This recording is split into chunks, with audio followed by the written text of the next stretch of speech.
Even if you are someone who happens to seek out the company of paranormal entities, I think it's safe to say there are some places that are just too haunted to even mess with. Welcome back, most amazing crew. I'm your host Kennedy, and today we are counting down the top 10 terrifying places in Russia you should never visit. So grab whatever you need to ward off the demons and let's get started. Starting us off here at number 10 is Kusovnikov House. Back in the 19th century, this house in central Moscow was owned by a very rich couple, Peter and Sofia Kusovnikov. As legend has it, the couple were as greedy as they were rich, and so they routinely skimped on almost everything, particularly how much they paid their staff. On top of that, they were also incredibly paranoid that their fortune would be stolen from them, and so they began hiding away money in different places so that their servants couldn't steal it away from them. Now maybe if they just paid their servants properly, they might not have been so paranoid about them stealing their money, but hey, that's just me. Apparently one of these hiding spots was inside the fireplace, and I honestly don't know how they thought this would turn out, but one day, without knowing what was inside of course, one of the staff members lit a fire and accidentally burned away all the hidden cash. It's said that Sofia was so distraught over the loss that she died of a heart attack, and her husband passed away shortly after. Since then, it appears their ghosts never got over the loss of their fortune and remain haunting the house to this day. According to visitors, the ghost of a hunched over old man in a coat has routinely appeared wandering the street and frightening off any that dare step close to his house. Some even say that you can hear the couple crying at night, mourning the loss of their fortune. Coming in at number 9 is St. Michael's Castle. Said to be home to the city's most famous ghost in all of Russia, if I were you, I would think twice before visiting this castle. The ghost in question that is said to haunt the halls is none other than the Tsar Paul I,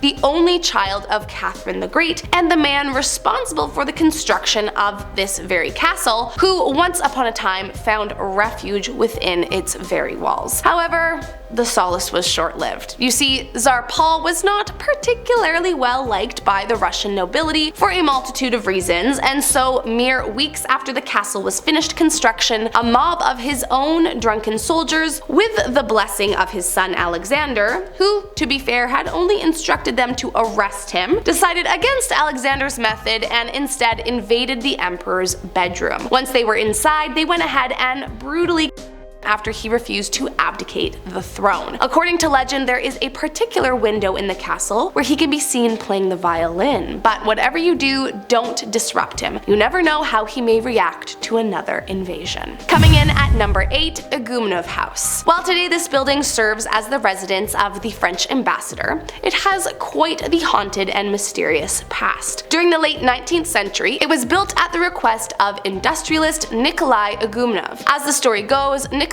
had constructed the mansion to live with his mistress, a young dancer whom he was madly in love with. But once settled in, he caught her with another man and kicked her out of the house. What's strange though is that no one ever saw the girl again. While no one knows for sure exactly what happened to her, there is a dark legend that says Nikolai was so outraged by her betrayal that he bricked her up inside the wall and left her to rot and die. And if that wasn't creepy enough, there are many stories from Soviet times where people often saw the ghost of a young woman walking through the walls of this very mansion. By 1938, it was given over to the French embassy, and people would still report the ghost of a white woman wandering the halls. I'm just saying, hell hath no fury and all, so beware if you do decide to get close, you never know what could happen. Coming in at number 7, Griboyedov Canal. Well, during the day this canal offers a beautiful view and a lovely walk along St. Petersburg. It's well known by locals that you should never dare visit it after the sun goes down. Legend has it that the famous revolutionary Sofia Perovskaya, who was responsible for the assassination of Tsar Alexander II, was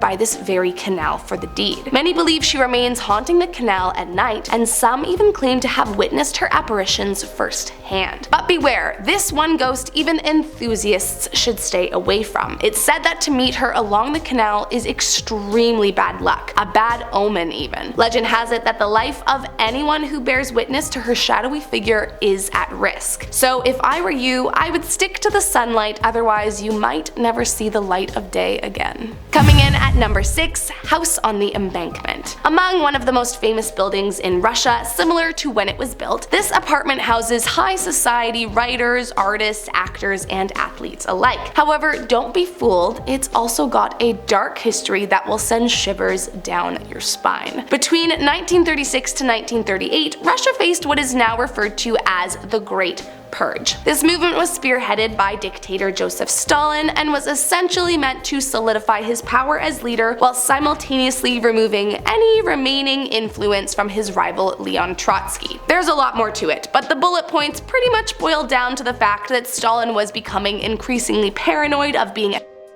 and so he authorized the NKVD, which were like the secret police of the USSR, to abolish opposing government officials and members of the Red Army. This, however, morphed into targeting ethnic minorities and was soon no more than mass executions that they would threaten civilians with should they disobey. During these dark times, the inhabitants of the House of Embankment were uniquely targeted, having had the highest rate of per capita arrests and executions of any other residential building in Moscow. Today, it's believed that all of the ghosts of these victims have never left and remain haunting the property. Those that live there report hearing the sounds of screaming late at night, or some have even seen a dark shadow stroll down the hallway alone. And while their ghosts might not be evil, the sheer amount of ghosts will definitely scare anyone with a pulse. Coming in at number 5, St. Petersburg Rotunda. Built near the end of the 18th century, this round building didn't earn its haunting cult status until some 200 years later in the 1970s and 80s. At first, it was just a gathering place for young rockers and punks who would often cover it in graffiti, but soon enough, strange stories began popping up about this seemingly innocuous building, and soon locals began to fear what was inside. First of all, legend has it that back in the day, the rotunda was used as a meeting point for the secretive Freemasonry. At the time, it was pretty standard belief that those involved with the low-profile group were Satan worshippers, and so the rumors of it being haunted by the devil himself began to spread like wildfire. It's said that while it is totally safe to drop in during the day, at night it's a whole other story. And whatever you do,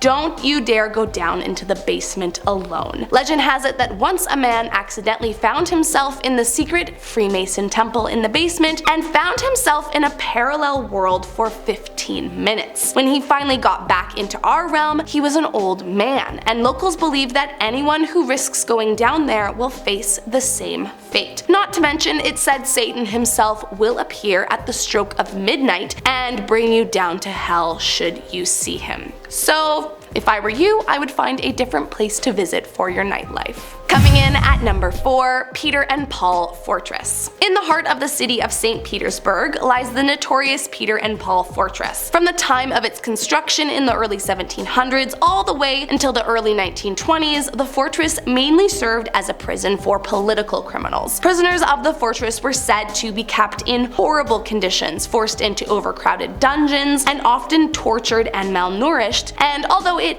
has been a museum since 1924, the ghosts that died in the prison dungeon have never left. Ghosts of prisoners such as the 5 Decemberists, a group of radicals who attempted to take down the emperor, and the son of Peter the Great, who was tried and found guilty of treason, are said to haunt the halls looking for revenge on their lives. But none is more frightening than the ghost of Princess Tarakanova, a pretender to the Russian throne who is captured and brought to the fortress for her lies of who she claimed to be. 2 theories surround her death, one being that she died of tuberculosis and was buried, the other that she was drowned while in her cell. But either way, those that visit the museum today claim to hear her blood-curdling screams coming from the dungeon below. Coming in at number 3, Nizhny Novgorod Kremlin. Located in the city of Nizhny Novgorod lies a terrifying Kremlin, or fortress, with an even more terrifying backstory. As legend has it, when the fortress was being constructed, the workers kept having difficulty with one of the towers. No matter what they did, it seemed that it kept falling down, and it was putting a big halt on production as they were not able to move on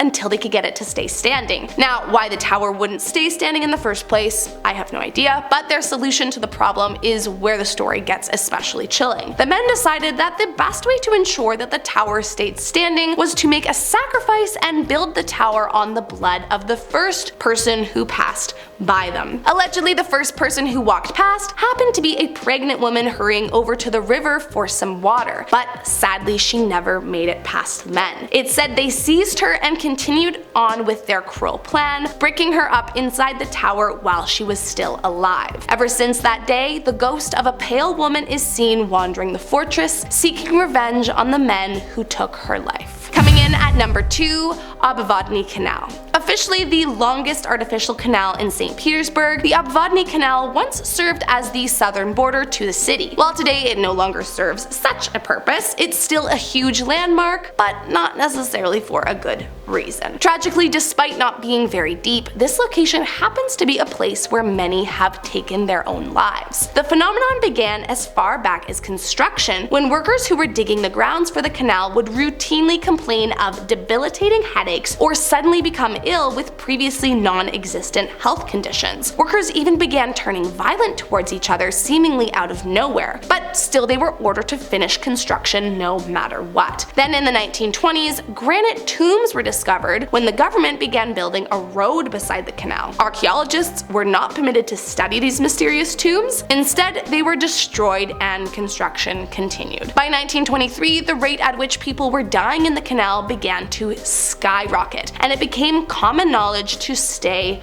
away. The few that have been saved from jumping in say that they had no intention to take their own lives prior to walking past the canal, and said an invisible force pushed them to do it. Others say they looked down from the bridge to see the corpse of a woman in white floating face up just beneath the surface, but as soon as they tried to call for help, she would disappear without a trace. To this day, people are warned to never stare into the murky waters in fear that whatever evil spirit lies below will bring them down with them. And last up today in our number 1 spot, Rasputin's apartment. Arguably one of the most well-known people from Russian history is the notorious Grigory Rasputin. What made him particularly interesting to many was his mysterious and mystical nature. Born into a peasant family, Rasputin managed to work his way into fame and power by becoming the faith healer for Russia's last emperor, Tsar Nicholas. But despite being loved by the emperor, not everyone in Russia was a big fan at the time. There was a lot of controversy surrounding Rasputin and his reputation, and many believed him to be a false prophet and potentially even an antichrist. But the most famous part of Rasputin's life